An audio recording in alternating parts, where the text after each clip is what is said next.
was noise and glass ashtrays. Our landscape was like the blinking lights on a Vegas street in search of a meal. But I love you more than paradise, baby.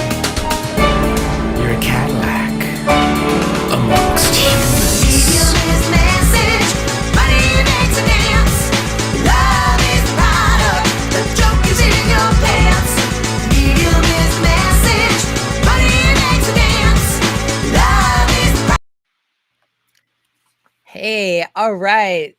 So thank you for coming on the Mindplex podcast. That little montage was of Mondo 2000 covers and content from the 90s, very early 90s. And it's because today our guest is RU Sirius. Say hi, RU. Hello, everybody. And just to give people a little more background about you, because what's exciting to me is I feel like I'm kind of reintroducing you to a new generation of people that are already excited. I have people come up to me, younger people coming up to me that are like, what's up with Mondo 2000? And it's like, oh, wow, you're actually, and they can go on the Internet Archive and see it because a lot of it is on archive.org. And so it's really exciting to have you on the show to tell us about it. Co-founder and former editor-in-chief of Mondo 2000. And you co-founded that with Allison Bailey Kin. You have done so many books. I didn't actually count them, but it's more than 15 or 20. I know that. Many books on many things, psychedelic history, psychedelic literature. You've co-authored books with Timothy Leary. You've did the original Cyberpunk handbook or the original fake book, depending on how you look at it. And I just found out, I was reading an old Well interview with you from 2004 with John Lubkowski. And I was just telling a friend of mine last week about the Yippies, because people forget about the Yippies, that it was the Yippies before the hippies. And the Yippies, actually. What? The Yippies took the hippies and acknowledged that there were a political gang of hippies, and they called that the Yippies, the Youth International Party, 1968. Yes, and you formed the Bingham, New York chapter of the Yippies. Right, Binghamton, New York, yeah. From 1970 to 1973. And so that was really right when all this stuff was going on. I mean, Abby Hoffman, the whole, the Chicago 1968 at the DNC had happened. Yeah. And you were really in the heart of that. And then you were in a punk rock band, which I didn't know. What was the name of the punk rock band? Party Dogs in Rochester, New York. We used to play a club called Scordies. It might still be there. It was the only punk new wave club in Rochester at the time. We were just before hardcore hit Rochester, New York. So we were kind of the punkiest band at the time, but we were really more punk inflected rock and roll when you come down to it. But yeah, we were great. You can find the stuff on my Bandcamp, RU Sirius Bandcamp. Nice. Okay, great. And I'll add a link to that. Party Dog, is that what you said? Party Dog. I called the album. It's actually like about 30 minutes of music. I call it It's a Groove. So you can look for that. Okay, and great. I think it's on some commercial places as well. You might be able to find it on YouTube. All right. Well, I'll find it and pop a link in there so we can people can hear that. I hadn't had a chance to hear that yet. So what I'd like to do for the show, everybody, is you're free to ask questions anytime.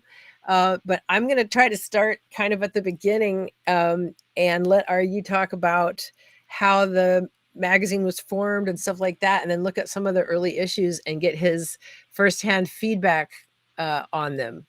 So what I'd like to do now, I'm going to share my screen. Very exciting. Here we go. Dun, dun, dun. All right. Are you seeing issue number 1? I am seeing it. There we are at the very beginning. All right. So first of all, I mean, wow, this issue. I mean, Todd Rundgren, Tim Leary, William Gibson. How did it come about? It's also like there's the whole thing about how it's number 7 of reality hackers, even though it's number 1 Mondo. Like, what's it all mean? Yeah, we were confused a lot for sure. Yeah, I'll go into this. Yes. So, I mean, we were actually designing issue number 7 of Reality Hackers to be the Cyberpunk edition. When I decided that we needed to upgrade the name, and I was watching TV, and there was a show called something 2000, and there were advertisements trying to sell stuff by identifying with the year 2000. So I went to Queen Moo. I said, yeah, we should change the name. We could do that. Actually, she gets for coming up with mom. She liked it because she thought the logo would look great. She thought the design of the logo would look great, which it does. Yeah. Yes. Which is one of the defining things. It was imitated by on The Simpsons as Mondo Frowno, and also a juice company put out Mondo Juice that used something very similar to our design. And I tried to milk them for some money, but got nowhere with that.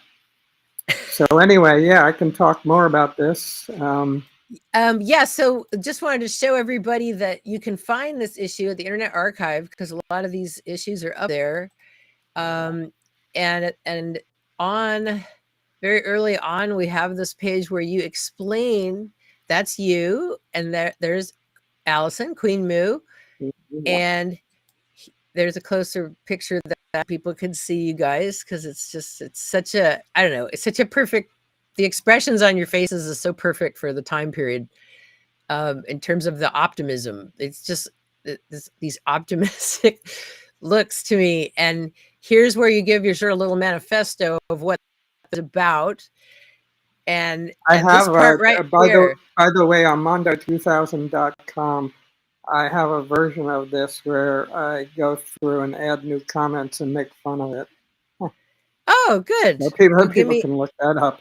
Yeah, exactly. Give me this to be the new version of the Mondo explanation. Would you read the part that have them highlighted there for us so we can hear you read it? I'm not sure if I can see it. Oh, okay. Well, I'm going to read it then. Okay. Okay. It says the cybernet is in place. If fusion is real, we'll find out about it fast. The old information elites are crumbling. The kids are at the controls.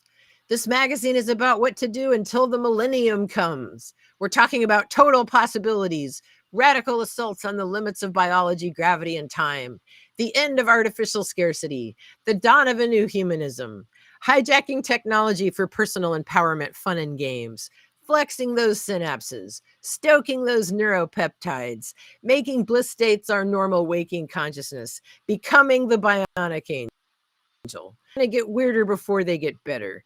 The rupture before the rapture. Social and economic dislocation that will make the cracked 80s look like summer camp. So in the words of the immortal Rudy Rucker, hang 10 on the edge, because the 90s are going to be quite a ride. Queen Sirius. What does that sound like? Wow, that's pretty inspirational. It sounds like I'm glad we got into the decline part of it. It sounds very transhumany, really. Becoming the bionic angel. Yeah, David Pierce, eat your heart out, man. Yes. So what does it all mean now? I look to other people to tell me, generally speaking. No, not what does it mean now? Sorry to be unclear. It sounds what does it mean now? It's a tremendous challenge. Right. Right, but what I meant is it sounds like the same kinds of things that people are saying now about AI and AGI and Yeah, what it's going to yeah. do. What's interesting to me though is that what we did at Mondo, and I was just reading this article by Nick Herbert from issue number 2 or 3 about the Pleasure Dome project. Uh, what's interesting is that this moment in the early 90s appealed to pretty much the entire counterculture of the San Francisco Bay Area.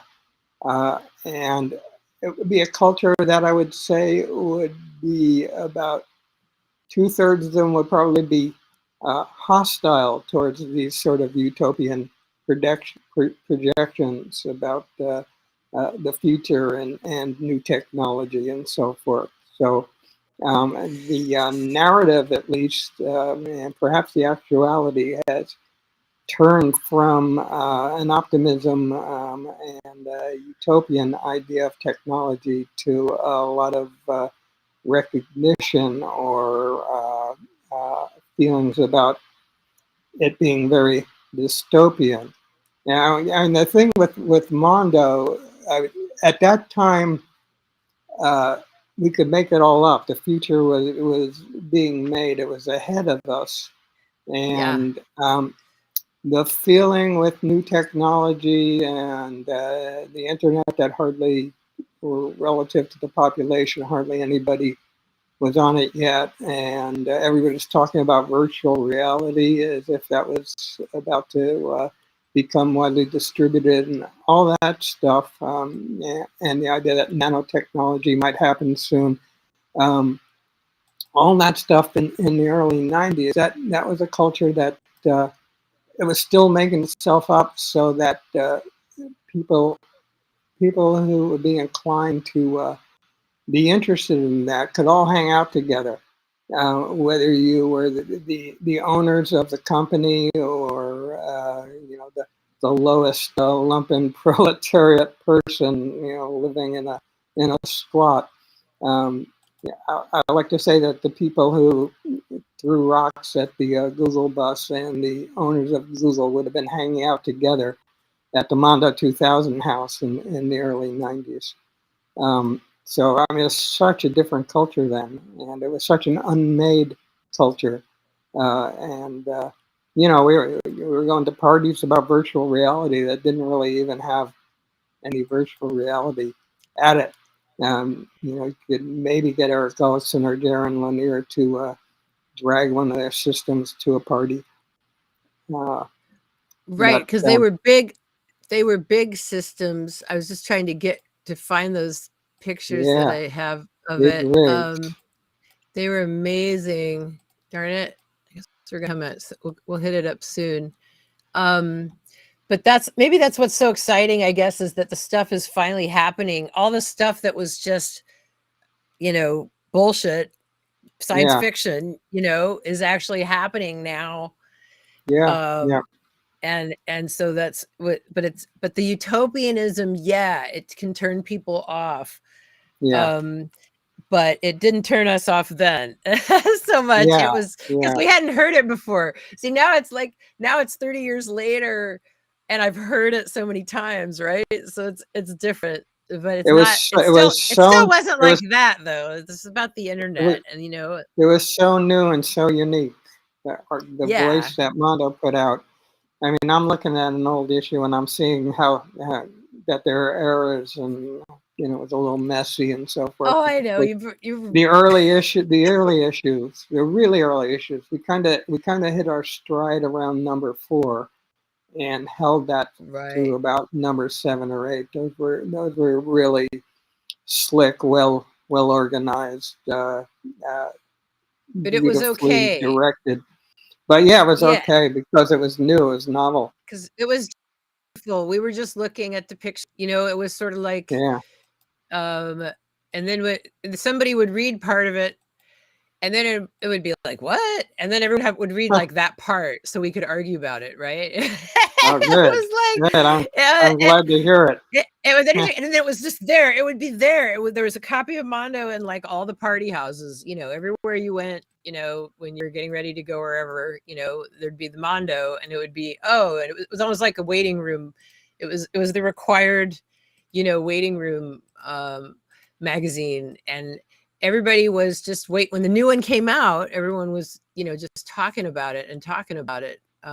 This right here, you said was one of your favorite covers. Tell us about it. This is the JFK. This is the Mary Pinochet Meyer who may have dosed JFK, which may have what turned him into such a peacenik, is the theory. Yeah, right. Tell us about that. Yeah, the headline is America's Psychedelic President. But I love the picture sort of isolated from the actual article or the content of the article, because what you're seeing in some sense is the wild psychedelic 1960s coming out of the bullet hole in JFK's brain.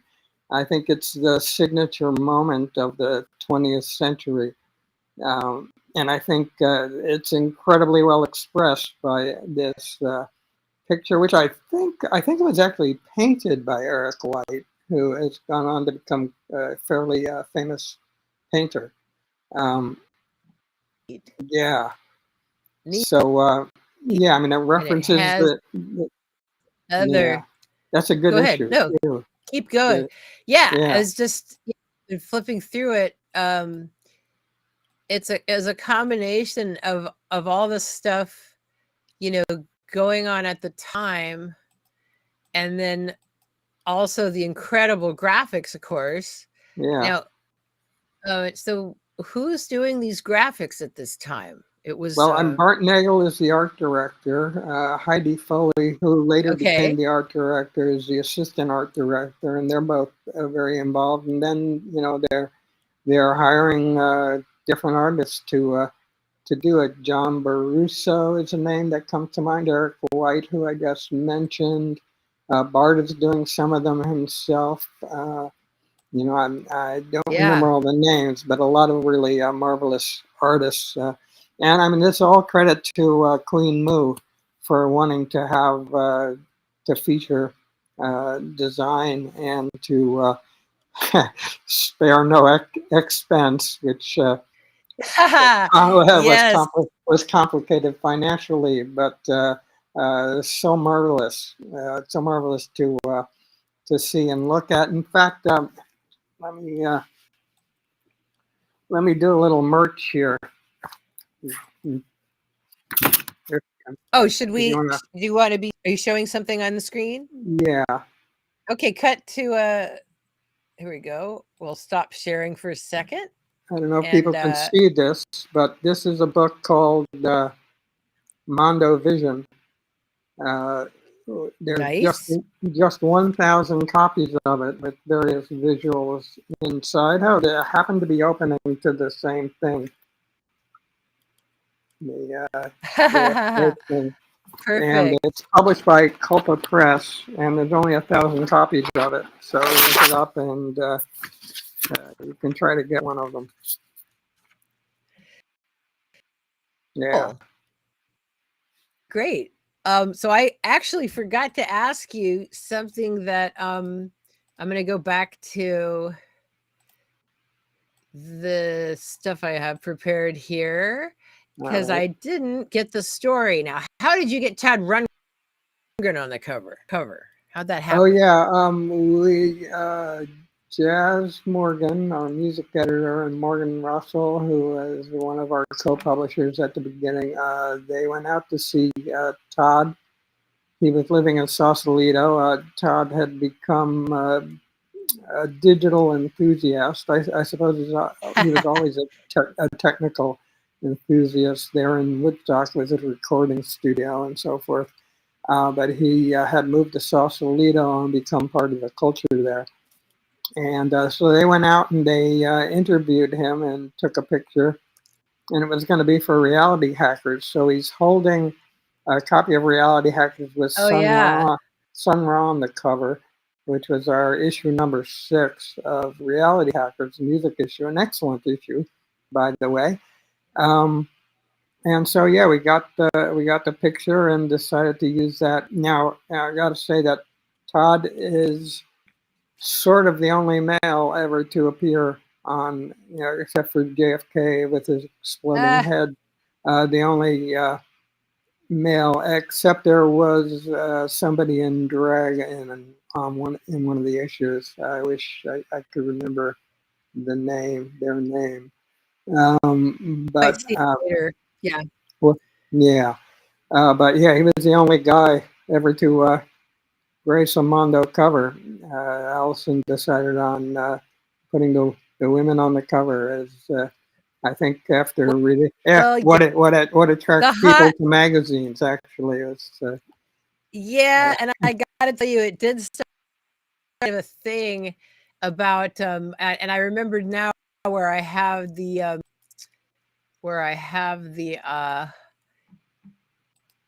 sorry, here, hold on a second. Okay. Where I found the virtual reality thing. Here's the virtual reality talking about.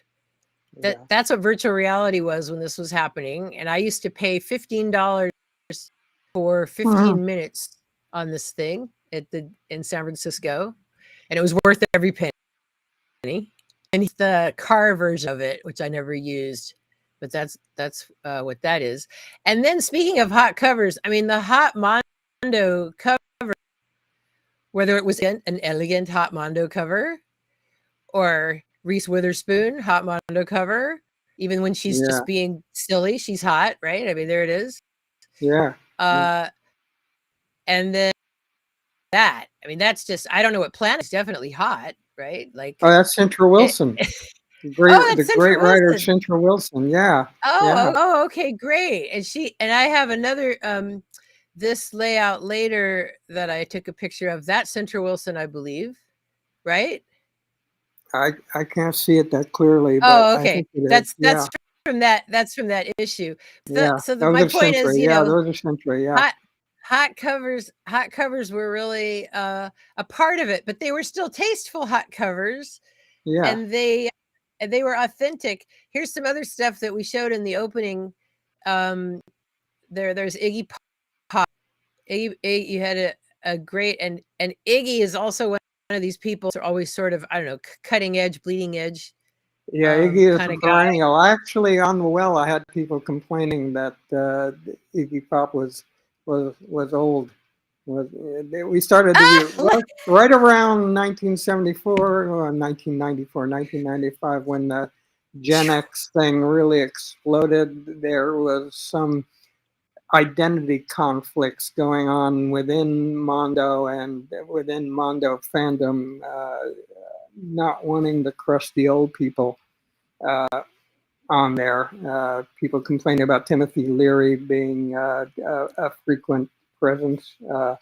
The Mondo staff rejecting an interview with Ken Kesey, very much trying to get away from the hippie thing and become pure cyberpunk and post-punk and all that. But a few people even complained about Iggy, and I said Iggy is a perennial, which is just what you were basically saying just now. Yeah. And the idea that Iggy literally, I just saw Iggy Pop last year live. Yeah, he's still great. Yes. It was like one of the best concerts I'd ever seen in my life. I mean, he had a super band, he's got all these great people playing with him, but he always does.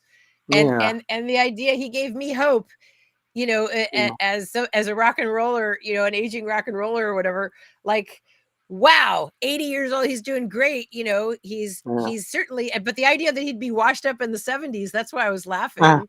He was still hot. Iggy was hot when I was in high school. We still thought Iggy Pop was hot. That was the 80s, so that's just funny to me. But anyway, he's there. This was amazing. Rage Against the Machine you have in there. Okay, yeah. And Eidster's and New Botten. Yeah, everybody went out to see them perform. Yeah. That was exciting. And of course, William Gibson, and there's you being now. Is that Snow Vanilla No, that's a picture taken. That's a picture taken by my sweetheart Eve Burney, who recently passed. Actually, that's well after Mondo 2000. And there's Eve, because I had a picture of her ready in case she came up. Oh yeah, there we go. There she Eve is. Burney. Yep. Let's go back to this. So we're talking about the issue with JFK. Oh yeah. So again, this thing with JFK, I will be honest, I just noticed like last night. I was looking at it. Wait a minute, what's that? And I wasn't sure if it was,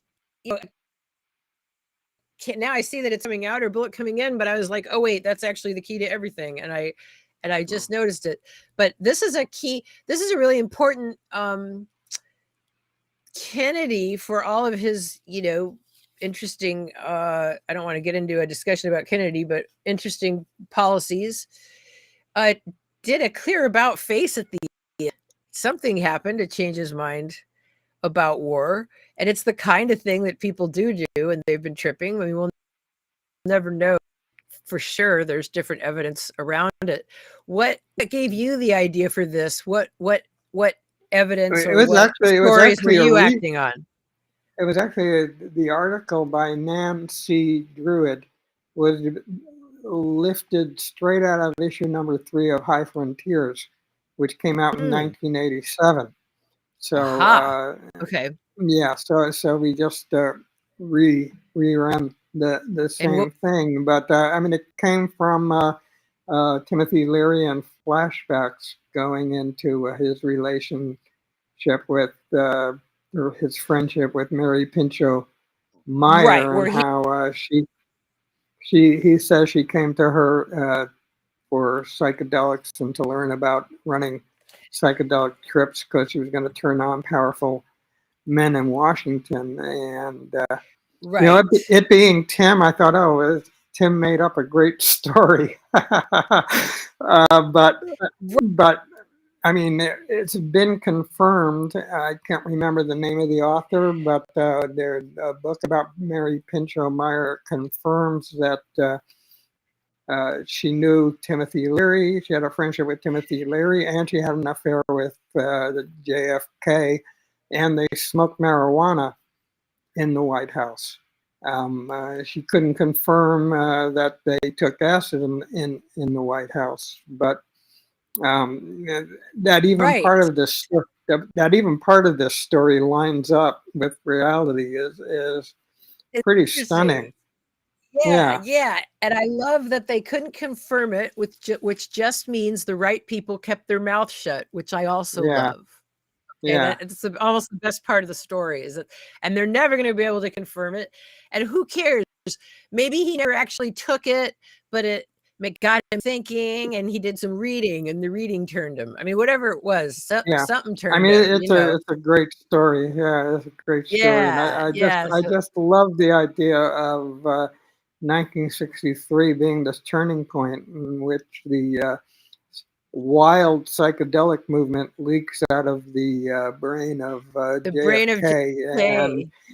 And in our hysteria and our apocalyptic feelings, it led towards the whole dropout and revolutionary wild wanderings of the late 1960s and into the 1970s. So, yeah, I mean, I love it. It's a signature moment that's captured in that image. And a friend of mine at the memorial for Eve brought me a framed copy of that cover, signed by Timothy Leary and Oliver Stone. Nice. Yeah, and I don't think I don't put that in the movie. I don't think that was in the movie, but yeah, it's just it's a wonderful image. It's really beautiful. And in that issue is an interview with David Byrne and Timothy Leary. Yeah. Other, and Tim would get starstruck. The one time I actually hung out with him at the house after I edited his last book, Surfing the Conscious Nets, this comic book that he did. Yeah. The one day I was there, he had just come back from George DiCaprio's wedding, and he had met Leonardo, and he was just walking on air and running around with Leonardo's phone number in his hand, and saying, he wanted to be friends. He wants to be friends. So they knew, they met briefly like years earlier, but Leonardo was too, you know, and Tim was too shy. And then Titanic came out, and Leonardo was a big star. So now Tim was shy. And then at the wedding, they bonded and talked about all sorts of, it was that he was, and so it's the same kind of thing. He's asking David, he's a fan, and you know, Dave of Tim, and the whole thing just, you know, so there's the and there's a close picture of him, and so you can see the other. Yeah, that's a nice shot. Anything else you want to know about this piece?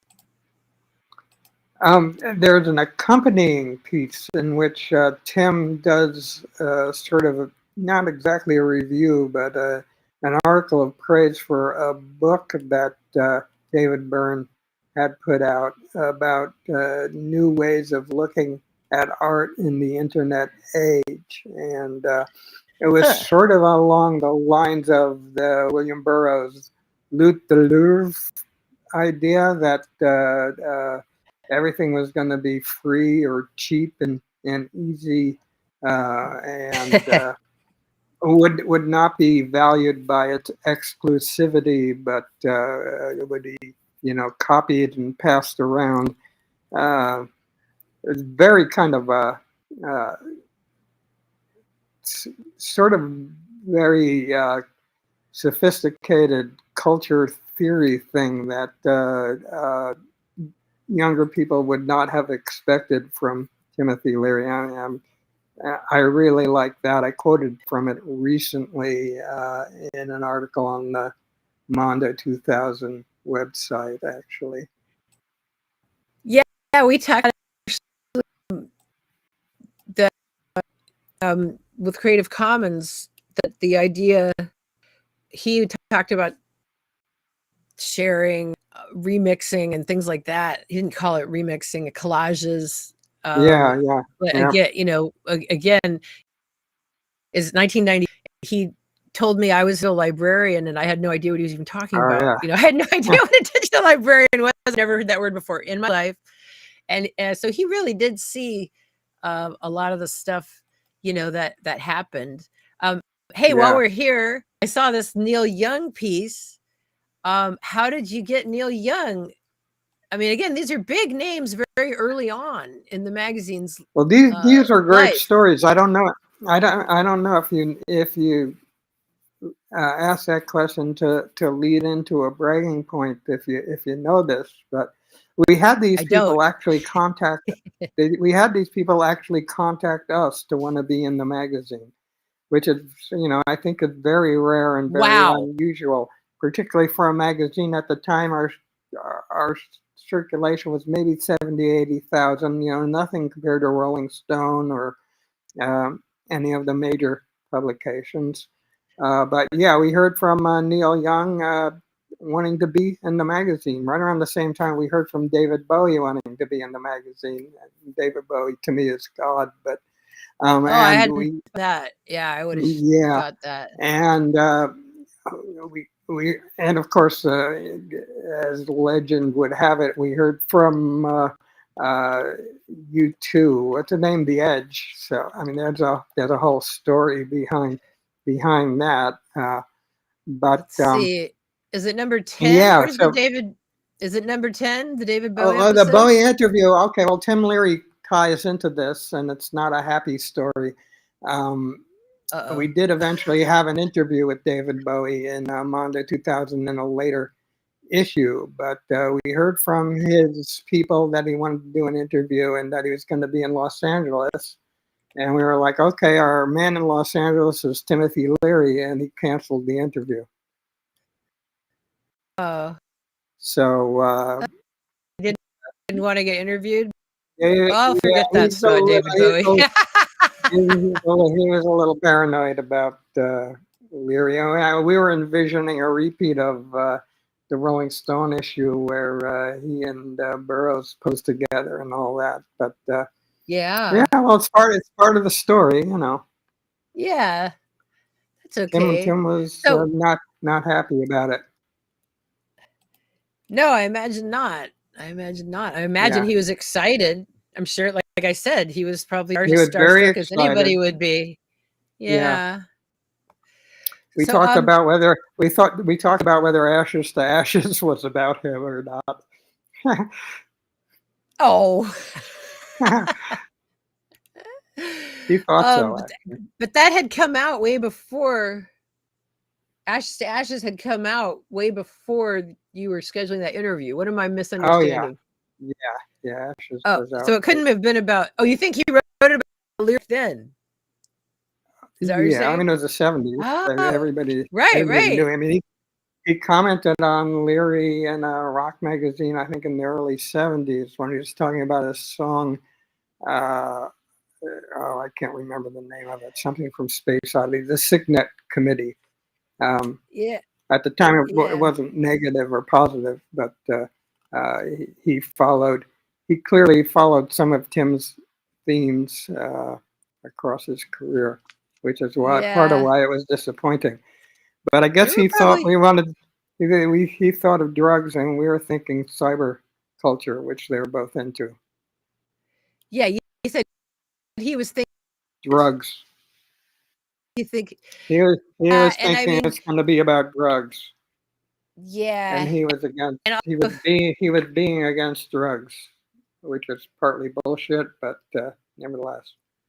Yeah, I didn't know he'd ever actually said anything against them. I can understand him not wanting to be in Los Angeles in a house where they were likely going to be there. Yeah. You know, like that's a hard decision. He also, I mean, we shouldn't necessarily continue this discussion too much longer, but okay. He had a paranoia connected with Los Angeles and people who like Elvis Crowley. So he had those two things in his head that he had paranoia about. He may have connected Tim with that. Well, I think that it's starting to sound to me like it didn't have anything to do with Tim, and it had more to do with Los Angeles. That's what it's sounding to me. Yeah, he does. He did have a lot of anxiety about Los Angeles. So anyway. Yeah, in all fairness, because that's the LAPD are terrifying, and they like to set people up, and stuff like that. So it's actually, it's a perfectly fine. That just went to an important point that's always good to make. And you should be careful in Los Angeles. Don't be paranoid, but it was David Kushner who ultimately interviewed him for Mondo, and Kushner is a pretty well-known writer. Yeah, it was a good interview. I think he was doing Tin Machine. Where was that? I tried. He was in it because I tried to find it. It's in a later issue, in a much later issue, maybe 13 or 14, something like that. It should be there, right? And archive.org. Because and it again, it says it's saying is that issue 10. Issue 10 came. It's like 40 or something. Yeah. Oh, it could be 10. It could be 10. I don't really, I wasn't the editor-in-chief at that time. So, yeah. All right. Well, I'm going to give up. I knew it was happening, and I was happy about it, but I wasn't. Yeah. There, so I to have those issues scrambled in my mind. Well, this issue that I'm showing right now is Deborah Harry. Again, did Deborah Harry reach out being on the cover? Oh no.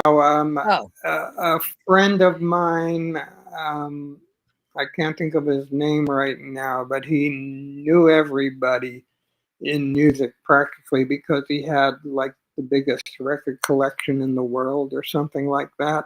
and he was an old friend of Allison's. So there was a show called Escape from New York featuring Blondie, two members of the Talking Heads, Chris and Tina. Chris and Tina Weymouth. The Tom Tom Club. Yeah, they were calling themselves the Severed Heads at the time. And the Ramones. So do I want to go to that? Yeah, of course I want to go to that. Yeah, absolutely. I was actually there in New York to see some of those people at the beginning of it all. So anyway, yeah, we got to go backstage, and I don't think it was prearranged. I think we just asked for an interview on the spot from Debbie and from Chris and Tina, and we got both of those things. And Debbie was great too. Was very enthusiastic about Mondo, and I guess I can say this. She asked if I had any of those new psychedelics, which I didn't. I didn't have any on me at the time. But yeah, I was asking quietly that had heard about it. Anybody paying attention, was asking about it. So she was great, and got to add to the interview over the phone, and she actually called me at the Mondo house one time, which made me a big celebrity in the office for a day. Yeah, you always had Cisco House. The only time I got to go to the Mondo house was when I was with a celebrity. I was hanging out with Mary McLuhan. And Alice had invited her, and I got to hang out. We were sitting on the bed, 17th century or something, or maybe it was 14 something. It was somebody's bed. That old bed. You know what I'm talking about? Her famous bed, in the master bedroom. Right, but how old? It was like it was very old, right? It was like from the 1700s. I don't know. I've lost track of those details. Oh, okay. Well, we were impressed by her mom her mom was part of the same family as Mary Todd, who married Abraham Lincoln. And she Queen Moo always said she had the Mad Mary Todd genes. Cool. Very cool. So I found the Deborah Harry interview. I didn't realize there was an actual. I couldn't find it when I was looking before. Yeah, it's a very short interview, but but short but exciting. And in that same issue, again, kind of ahead of its time, you have this ad or an article, about grow your own growth hormone. Which I thought was really interesting. Tell us about it. Okay, well, I believe that's Dirk Pearson and Sandy Shaw, the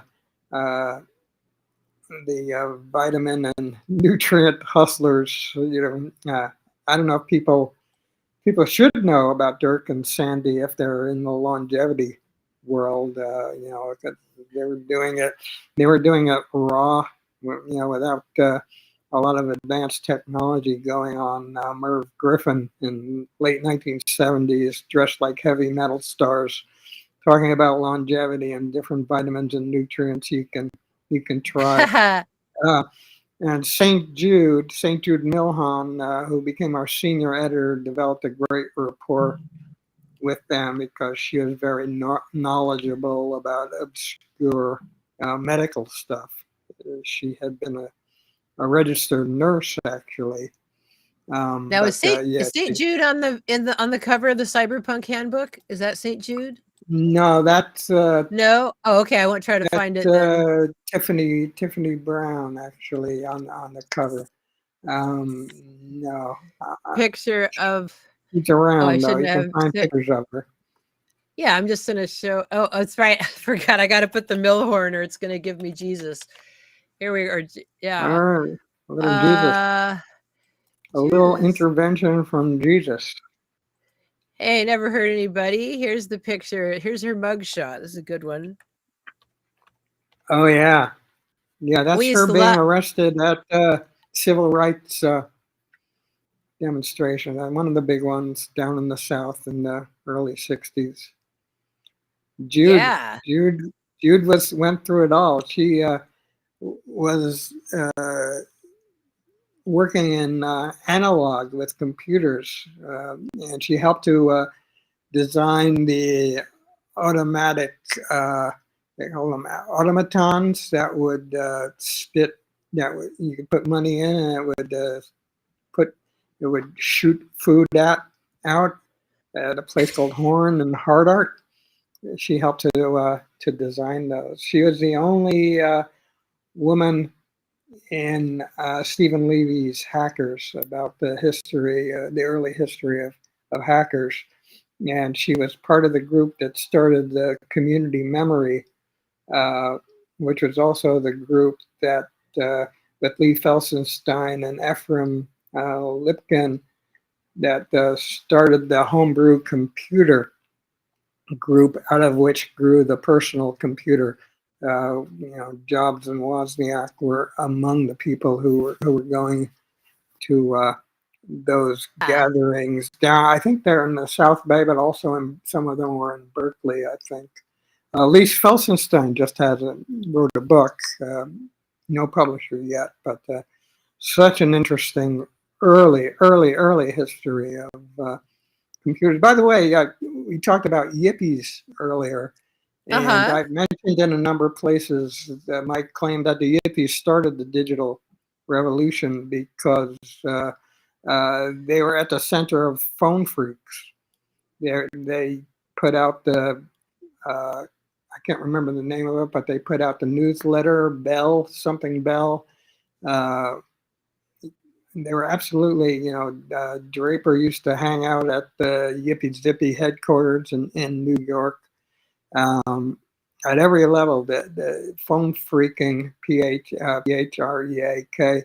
and yippies were intertwined, absolutely. So, I mean, that was sort of the beginning of the hacker movement. Yes, and the cyberpunk, the hacker movement were kind of over for a lot of us. And I'm showing a picture of the Cyberpunk handbook now. It seems like a good time to talk about it, since we're talking about these. You wrote this with St. Jude, right? Yeah. And Bart Nagel, of course. And Bart did the design, and Jude and I wrote it. More Jude than myself. Yeah. Cool. And it has it's pretty much it's like a parody. It's like a parody all at the same time. When it came out. We were learning from it because I wasn't really hanging out with actual hackers yet. I was still just kind of with the rain. So it was really interesting. So tell us about what led up to you guys deciding we're gonna put out a book. Yeah, we were working on another book called How to Mutate and Take Over the World for Ballantine Books, which is a subsidiary of Random House. And in the middle of that, somebody got in touch with us, and originally Penn Jillette was going to write Cyberpunk Handbook. It was his pitch, and he decided he didn't have time to do it. So basically, we were just for hire. Basically, they came to us and said, "Do you want to do this?" And that's funny. So they went and looked for people that could write the book that they want to put out. It was that kind of thing. Yeah, they came to us and they were offering a pretty decent amount of money, and we said yes. And there was a little flurry of people wanting to get rid of the use of the cyber word at the time, and really? I was thinking, so I was thinking, my usual attitude towards the publishers, I'll get the money, and then after I have the money, I'll change the title. But Jude went ahead and started writing this brilliant and funny stuff about cyberpunk, so the title remained. But it didn't have the real cyberpunk fake book. You guys added that, right? Yeah, we added that. Yeah. So we turned it into. I mean, I think it was since it was Penn Jillette, it probably would have been comedy even originally, but we definitely Yeah. made it comical. Yeah, that's But bizarre that it would even come also from with him. real material in there, real instructions. Well, yeah, and Instructions. this guy Eric, I actually ate brunch with him was at the Thai temple in Berkeley. Eric, I can't think of his last name, darn it, but Yeah, he was Eric. a Oh, I can't think of it either. cider. Eric White's Cider. name is getting in my way. Eric, I can't remember right now. But But he we was know it's you, Eric. one of the people who started the cypherpunks. Right. Yeah. Right, exactly. And so this was really like you said, it was funny as hell, but it was also, parts of it were real. I love this. It's just a Yeah. pager. So Yeah. really neat stuff. So during around that was, and then this happened. You wanted to make sure we covered this, which is this poster. So everybody had these, and we're passing them around, giving them to people, writing. It would be on the wall, and people would sometimes add their own stuff to the poster. Great. They would put in their own stuff with the arrow, making fun. That's Chris Hudak, looking good in leather. He's a handsome fellow. There were two people involved in Mondo who actually called themselves cyberpunks, and one of them was Chris, and the other one was Michael Synergy, who disappeared from view, from anybody knowing where he went to. But anyway, yeah. And I mean, this was just it was filler, actually, within the magazine, within the context of. I wasn't there at the time, but I was aware of what was going on. And there was an advertisement that didn't arrive, and the issue had to be shipped. So they had to fill in a page within a couple of days. And actually, Marcia Walpert, who was mostly known to us as the person who was working in the office and answering the phones and stuff, came up with this concept, which turns out to be the hit of Mondo 2000 on the internet during the 21st century. Most people under 40, if they've seen anything from Mondo 2000, all they've seen is this thing. And more than half of them probably don't know we were taking the piss out of ourselves. I mean, it was,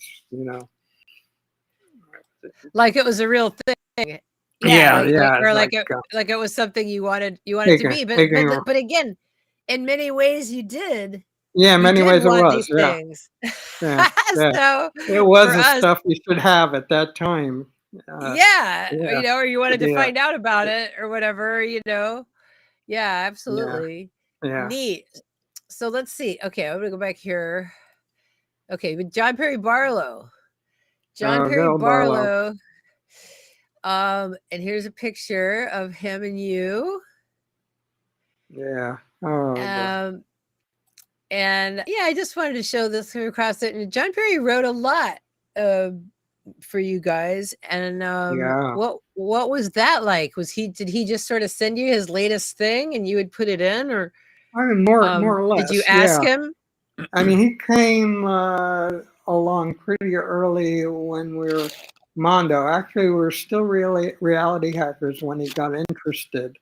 I have a whole interview with him about it, meeting me at a hackers gathering at the Exploratorium in San Francisco, and then Morgan Russell inviting him up to the Mondo house, and it being a kind of a revelation for him. He was starting his new life.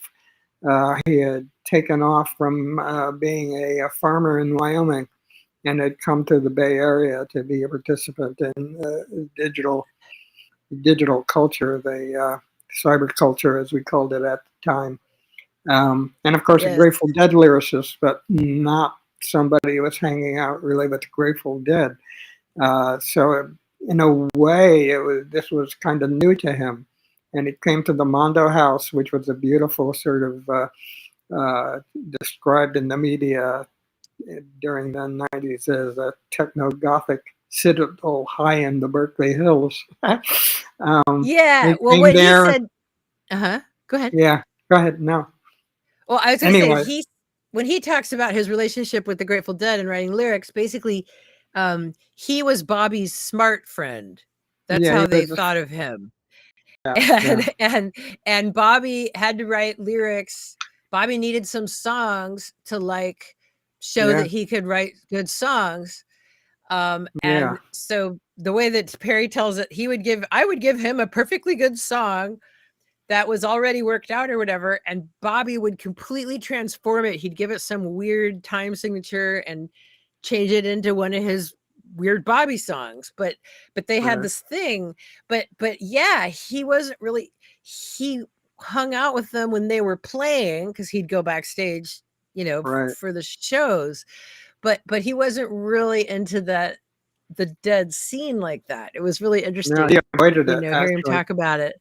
Yeah. Yeah. But anyway, he was living as a farmer in Wyoming, and then he came out to the Bay Area and really got into it. And we were excited. Among the first people that he kind of started hanging out with. The first thing we got from him for the virtual reality issue, Being in Nothingness, part of it had already been published in a nice little free paper that was available in the Bay Area called Microtimes. And then we took it and tuned it up a little bit and ran it along with an interview with Jaron Lanier that he had done. Turned out to be What was the title of that again? I'm going to look it up right now. Being in Nothingness was the Barlow article. And Life in the Data Cloud, I believe, was the title of the conversation between Barlow and Jaron Lanier. Was it an early one, like issue number 2, or what's issue 2, the virtual reality issue? I'm pretty sure that's issue number 2. All right, perfect. So we'll just 2 or 3. I think it's 2. See if we can get lucky and find it. Just keep talking, and I'm just going to try to find it while you're. All right. Yeah, I was just reading that issue, actually. That's a pretty fun issue. There's Dirk and Sandy, the infamous Dirk. There it is, Being in Nothingness. That's the name of it. You were there. Yeah. Ba-bam. All right. Being in Nothingness. That's it. Yeah. So tell us about this. This is 1990. So one of the first articles one of the first really at-length articles about virtual reality by John Perry Barlow. Covered a lot of territory about what Jaron Lanier was up to, about what Eric Gullickson was up to, about Timothy Leary's enthusiasm, and how he was hopping on the next train to Nirvana. And what can I say? Barlow was a really good writer. I mean, we're so fortunate to have him writing for us. And we had a lot of really good writers. And Barlow was among them. Yeah, and we had no idea who he was or who, but it was just captivating to read about it, even though it didn't exist yet. Yeah, and interestingly, although he ended up interviewing Jaron Lanier for us, we knew Jaron Lanier all the way back going all the way back to the days of High Frontiers in the mid-'80s, because at what came to be called the Mondo house, at the house where we lived, another woman lived there, Deborah Harlow, and Jaron Lanier was courting Deborah Harlow, and they eventually got married, and then he had to face one high-powered lawyer. But anyway, we'll do a gossip. We'll do a gossip show sometime. Mondo 2000 gossip. Yeah, get it all here. Yeah, I have some great gossip. So is Jaron's article in this issue too? Here it is. This is where it starts. This is where it's the start of Barlow and Jaron in conversation. Substantial, long, very interesting article about virtual reality. Right there in issue number 2, 1990. Nice. All Yeah. right, so we'll have that. I'll put that in. I've actually put links to all the stuff we're talking about in the description, and I'm going to put that here. So I link to that. So we heard about we heard about virtual reality in the mid '80s from Garen. He had the company then VPL that was supposed to be putting together the first virtual stuff, and right around the same time, Timothy Lear and Eric Gullickson collaborated on an article that was titled "Artificial Realities." So they actually weren't even using the term virtual yet, but that's what it was. Neat. So let's see. So I wanted to. Oh yeah. So again, you were talking about music. You had a lot of incredible music. Everything. I mean, the musicians themselves, and then the designers. You'd have fashion shoots and stuff like that. Now, this issue, especially this number 4. Now, who is that on the cover? It's a model. It's a model, because you don't give her credit. No, yeah, she. So really, we're losing our minds to this day. Are you? We don't know who this woman is. We were losing our minds at the time. Not mentioned on the No. credits? Nope. Huh. Nope, she is not. Huh. And so I thought we were going to solve the great mystery today, and apparently not, because we still don't know who she is. But it was a cool cover, and it didn't matter who she was. So it's sort of case in point. I remember us coming up to the house. She was very cool, but yeah. Oh, someday, somebody out there, let me know who she is. If you know who she is, she's gonna lay claim to that. So in the same issue, in this one issue, you've got Skinny Puppy. Yeah. You've got Brian Eno. Yep. You've got the Cuckoo. The Cuckoo, what a great! They were a product of San Francisco cyberculture, and they were the star. They were like the local stars of the San Francisco cyberculture.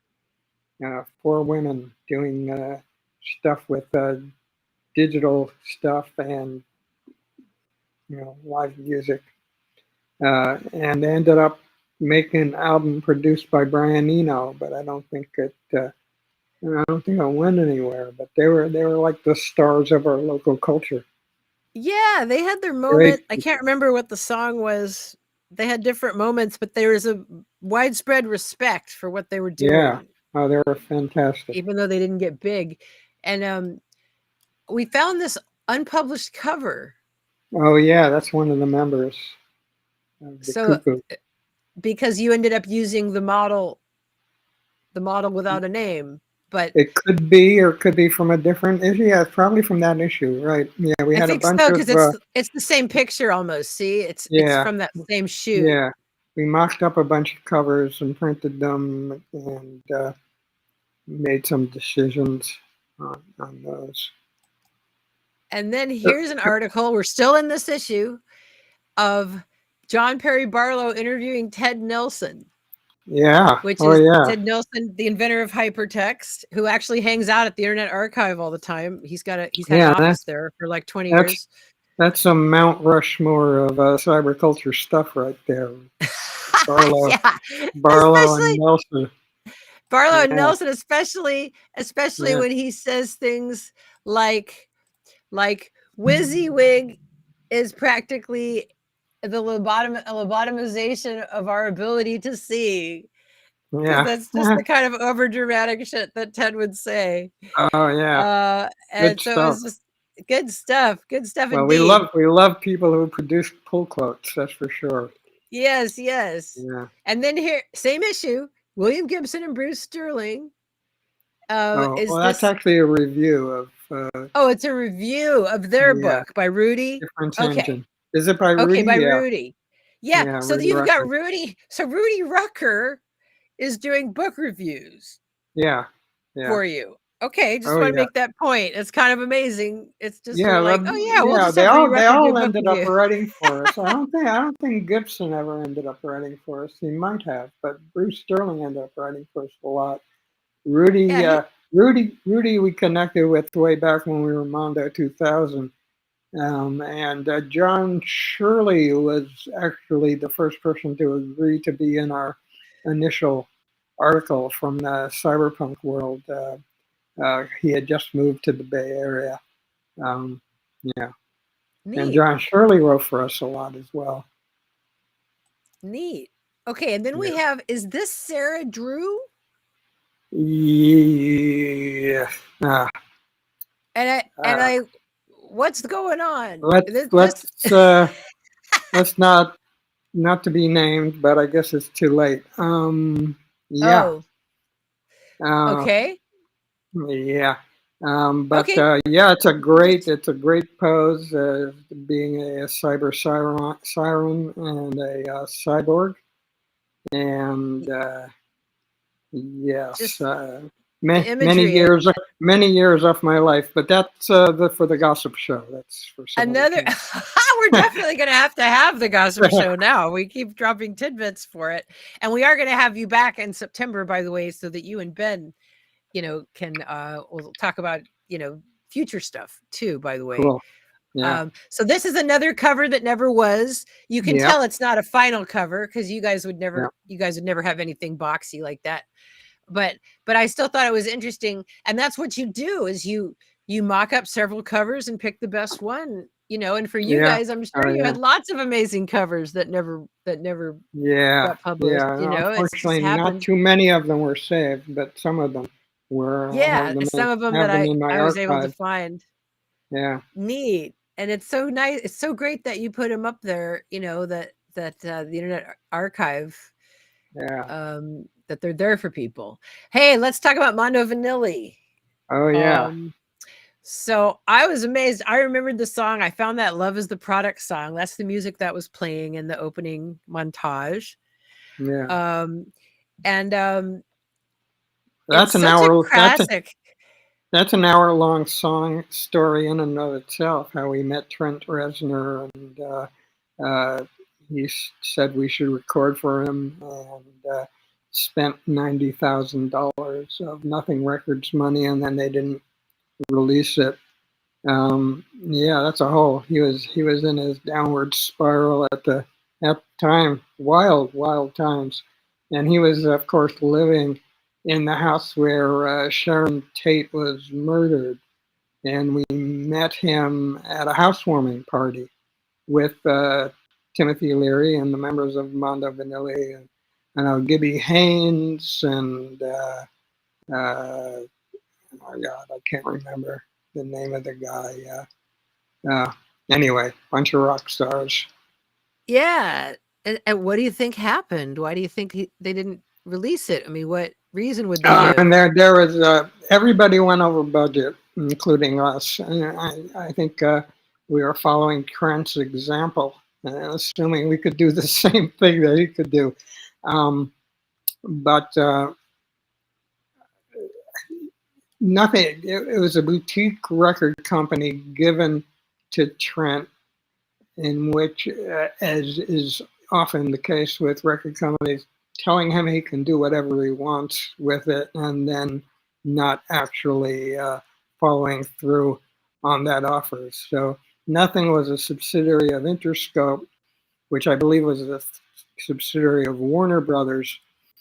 So it was the contracts were supposed to be friendly, but were actually really hostile because they went up the chain of command, and it was all pretty bizarre. And then we couldn't use it. Eventually, we just put it out on the internet. Enough time had passed, but they wanted to be paid back for their studio, for their $90,000 of studio time before we could use what we did. And we couldn't really. Reznor dropped out of sight after a while. Couldn't really communicate with him. He was on a downward spiral. He was downward spiraling, yes. And then he was on an upward spiral and became this huge, well-respected man about town. So anyway, it's a start there. If people look it up, they can find me telling the full story on various online spots. And it sounds like it was out of Trent's out of Trent's hands anyway, though, in all fairness, I right? mean, It wouldn't have mattered if he was downward spiraling or not. Yeah, there was the Tipper Gore crisis, in which People Congress, don't even believe me when I try to tell them that story. They think I'm making it up. Yeah, in which Congress was attacking music, and they specifically went after Nine Inch Nails, and that was that was at the same time too. And the parent company Interscope was also being attacked for carrying Dr. Dre. So that anxiety hit just at the same time we turned in our album IOU Babe. So all that was mixed up. And you got we even had a manager who quit the entire rock and roll industry in the middle of it all. Even though in the end it ended up selling more records in the end, right? It turned out you wanted the sticker as time went on.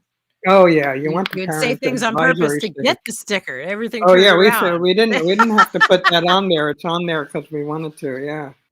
Right. But I mean, in general, when there was an artist, there was a panic, and then it happened, and then it turned out they sold more records with the sticker, and it just sort of neutered the whole thing, you know. Yeah. Well, people didn't know what the results of the meeting of the hearings were going to be. And it turned out just being a sticker. Then it was okay. Well, that's weak. It just made teenagers want to go buy more records to piss everybody off. You know, it worked out. And of course, real quick, a moment of silence for Milli Vanilli. Oh yeah. So, how did you decide to make the name Mondo Vanilli? Yeah, well, I was just reading the newspaper one day, sitting out having my coffee. I was in the middle of the obsession with virtual reality, and I read about these guys being in trouble for lip syncing, and to my virtual reality soaked brain, it was like, what's the difference? Why not? Well, there is, and again, they got a bad rap. Most people are kind of in agreement now that they got a bad rap in the sense that there's a lot of other singers that are used in everything, and you can't go down that trail. But right. Well, but at the time, I was definitely really precious. I was definitely at playing the Simulacrum and Milli Vanilli. What Milli Vanilli done? I mean, their song shouldn't have ever gotten a Grammy, but that's exactly. You know, that's just the song. I mean, but so I just tossed it out as a joke, and the rest is history. And then, of course, IOU Babe is a takeoff on I Got You Babe, which is which became even more relevant when we gave the album the title, and then we ended up owing Nothing Records $90,000. And then we made a new song called The Ballad of Brent Buzzkill, and we put it in our Post Nothing Records version of the album that's on Bandcamp now and in different places. Is that the record executive or something? No, Brent Buzzkill is a play on Trent Reznor. Yeah. Oh, okay.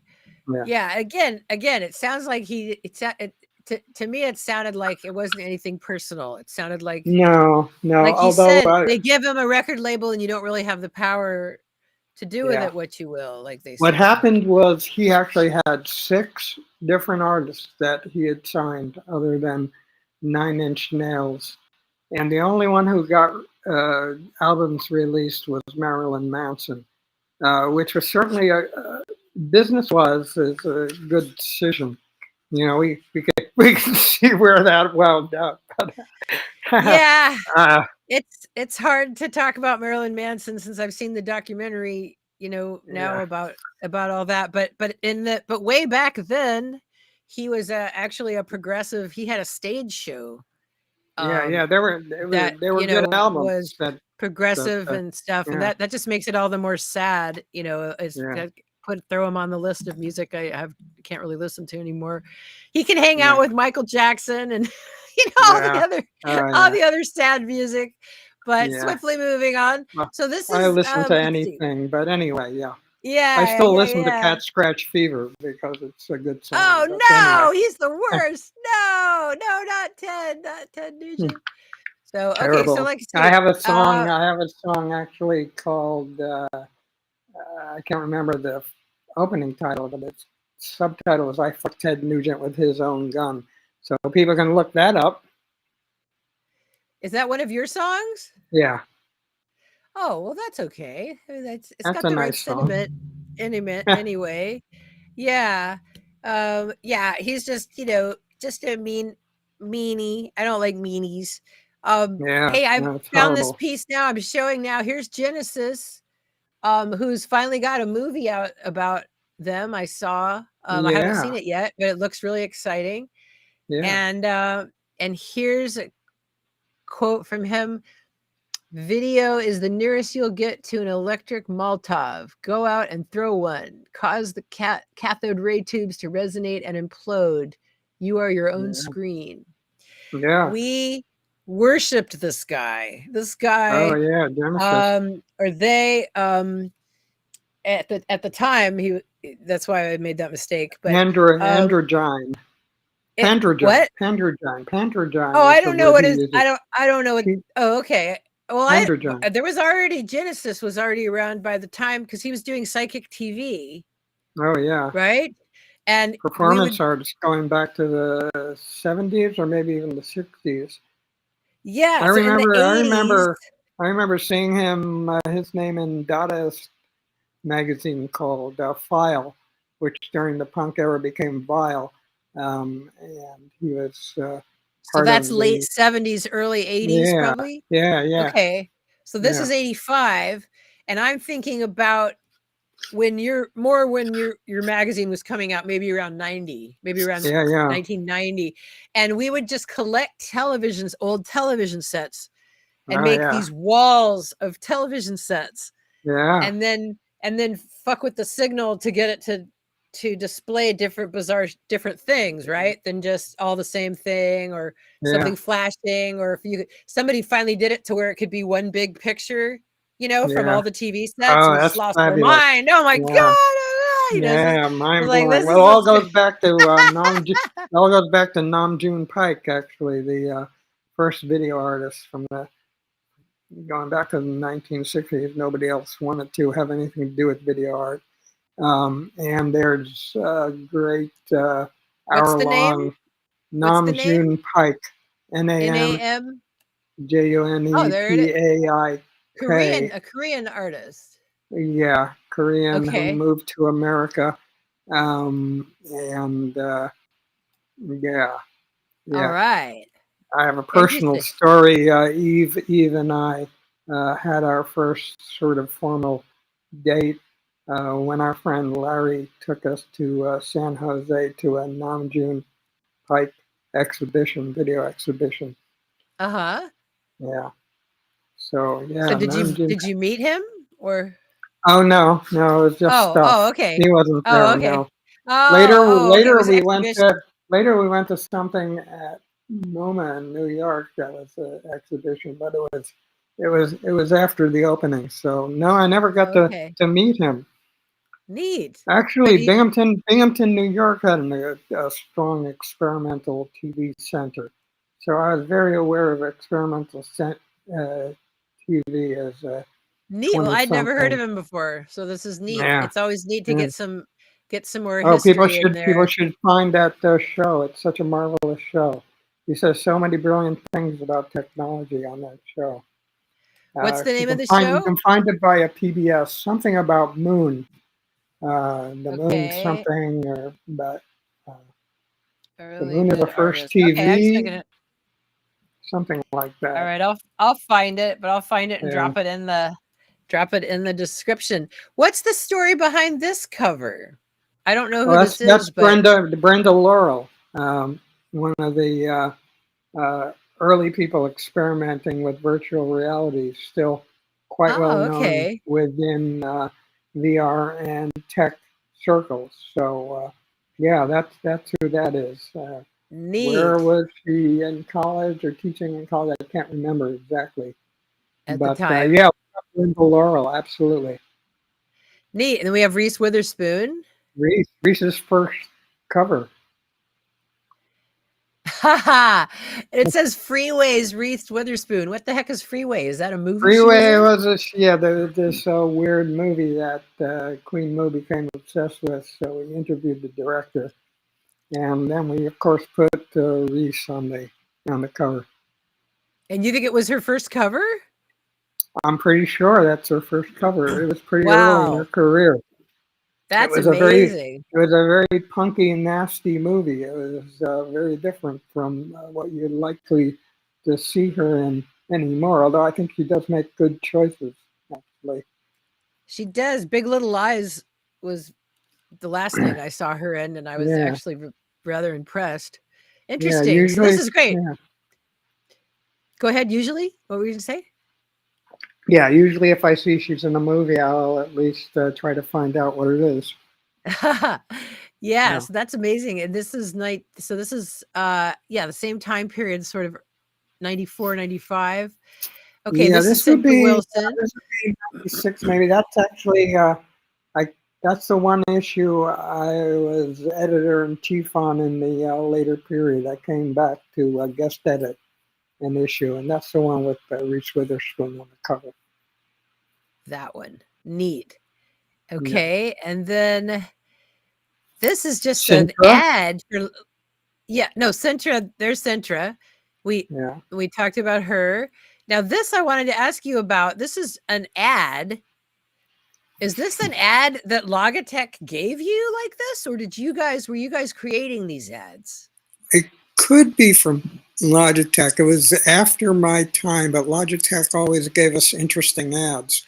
They gave us one. They gave us one of a naked baby, a naked male baby, one with the baby not peeing and one with the baby peeing.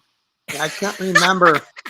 I can't remember what it said, but so clearly one of our co-publishers, who I'll let remain unnamed, thought it really hurt our potential for selling ads to other advertisers, because there was a little pee-pee in there, a little baby and his pee-pee. A little baby. It said it was just a little baby with a little baby pee-pee peeing, but it could scare away advertisers. Well, yeah, I don't know if it did scare away advertisers or not. I don't think so.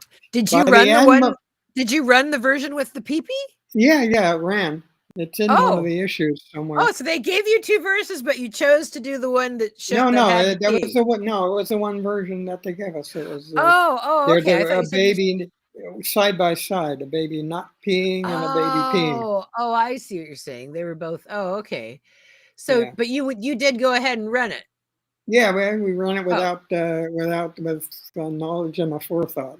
Didn't really think about it one way or the other. But did it affect anything? No, I don't think so. But one of the people had some money in the magazine, thought it was harmful, but I don't think he saw it until after the fact. Yeah, well, that's interesting. Something for the rumor version of our. Yes, exactly. Another story for the rumor mill. Inside Mondo 2000. The inside scoop. Let's see here. Okay, this is interesting. And I don't even know what this is. Is that Bart Nagel that did that? That's an inside sleeve. Yeah, that's probably Bart organizing it, but the image is probably from something also inside the magazine.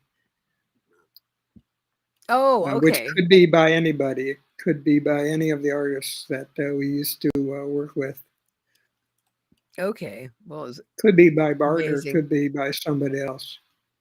Okay. All right. Well, it's cool. Yeah, Cocteau Twins. Yay, Cocteau Twins. We love the Cocteau Twins. Of course, this mortal coil recorded Allison's theme song, Tarantula. So she had to find out if they were into tarantula venom, because she wrote several articles about the use of tarantula venom as an intoxicant.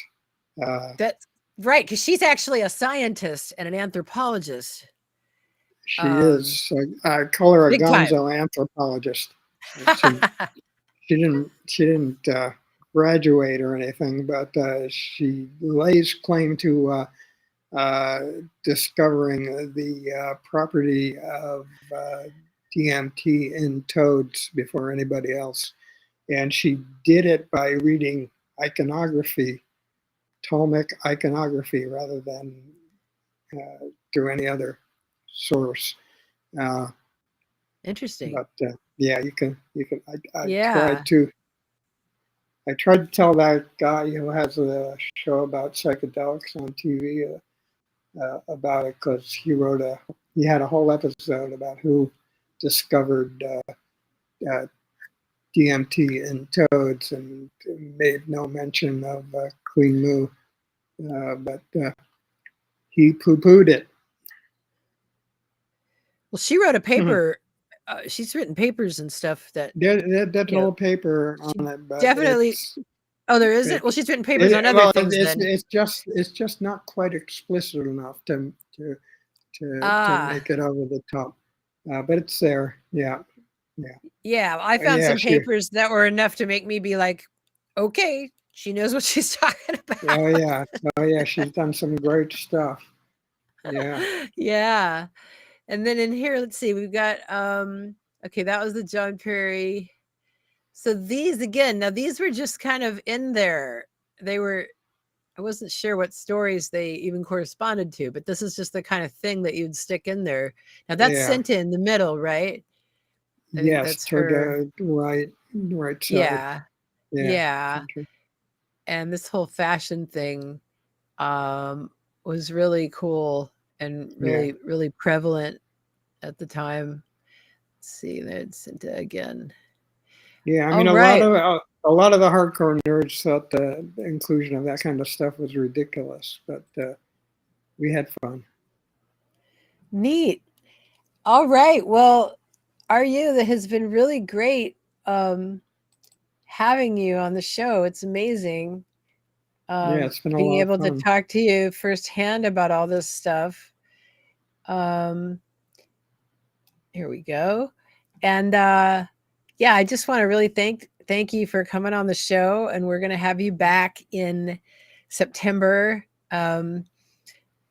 with Ben, and Desdemona Robot will also be here. Desdemona Robot had all sorts of things she was going to ask you about, but I told her that she could wait. And it was kind of good anyway, because I really loved having you all to myself and being able to just go through some of the Mondo 2000 history and have that there for anybody that wants to come, and now as you write, I forgot to mention that you write excellent columns for Mindplex too. It's been a while, but I hope to get back to it soon. Yeah. I do go into the yippies starting the digital revolution, I believe, in an article called Still the Singularity, so people can try to look that up. Yes, and they're all really interesting. The articles were really amazing, and learn a lot. Learn a lot when I read them, and even some of your more controversial, the Tesseract, the article you did with Emil Torres. Oh yeah, that was interesting. And it got a lot of criticism. I found it fascinating, and it all checked out when I researched it. It all checked out completely. I think I'm somewhere in between the guy who complained about it and the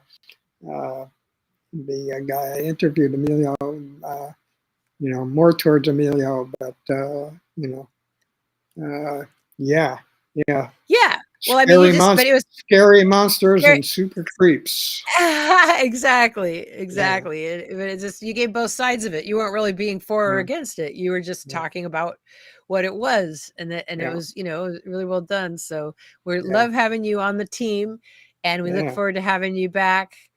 And I think that's it, unless there's anything else. Oh, I know one thing I wanted to ask you. Any advice for today's generation of artists and creators and writers, and think about like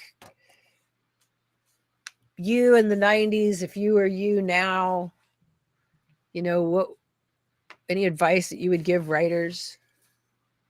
Writers, or creators or artists or yeah. whatever, but just about the scene now. I'm not going to make any money. Yeah, the one thing I have an attitude about is that I may agree with some of the criticisms about using AI, but if you're a genuine artist and you have some originality in your mind and your soul, then you should exploit the medium anyway. Use it. Use it. Yeah. And you can do creative things with it. It's not that you're handing everything over. In fact, I have a song called "I Used to Dance Between the Raindrops," and the person I collaborated with pretty much made it all using artificial intelligence, and probably got one of the best responses of anything without saying, who made it or whatever, got one of the best responses of anything I tossed out there. Well, yeah, and Ben uses AI. Sounding. Yeah, Ben uses AI. Well, that's the one thing that we found out with these generative tools is they are always leaning towards these commercial sounds because they're just trying to make people happy, right? And a lot of the people using these tools can't do it with the regular musician. They can't like play an instrument and record it or whatever. Normally, that's why they're using the tool, and so they're just happy it came out so good, right? Even if it's just repurposing training data or whatever. That's sort of like the dark side, but yeah, that's really great. I'll link to that in the description. And thanks again for coming on. I want to remind everybody to subscribe, and we'll see you later. Thank you, RU. All right. Thanks, Lisa. Sweet dreams, everybody.